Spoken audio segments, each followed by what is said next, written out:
I think Trump is going to put his tuxedo on, and him and Melania are going to have a lot of dinner parties and travel around and leave policy to the policymakers.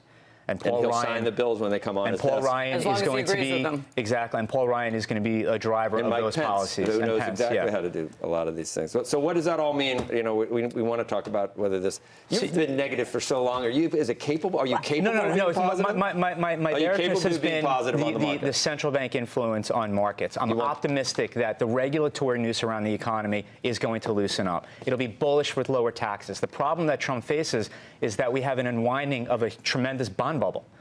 This is the biggest bubble we've ever had that is now leaking. Well, you want to go straight up. Don't you think we should maybe tread lightly on Trump? Oh, yeah. Well, yes. That's the thing, is that interest rates now, the rapidity of this move is what's dangerous. Not the level of interest rates. They're still historically low. It's the rapidity of this move is what's dangerous. This bubble is of epic proportions. So while it's going to have back and fill, if it starts to impact the economy through a reduction in housing activity or auto sales, maybe we drop a little bit. But rates are going higher over the next couple of years. The July lows in global interest rates we may never see again in our lifetime.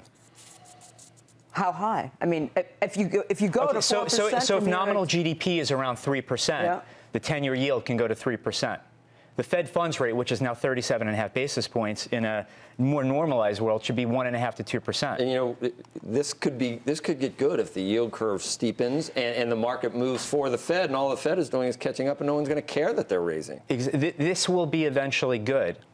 There's no free lunch here for what the central banks have done. We have to deal with the consequences of that shift higher in interest rates, because the Fed and other central banks have created an economic construct and an asset price construct based on very low interest rates. So there has to be an adjustment.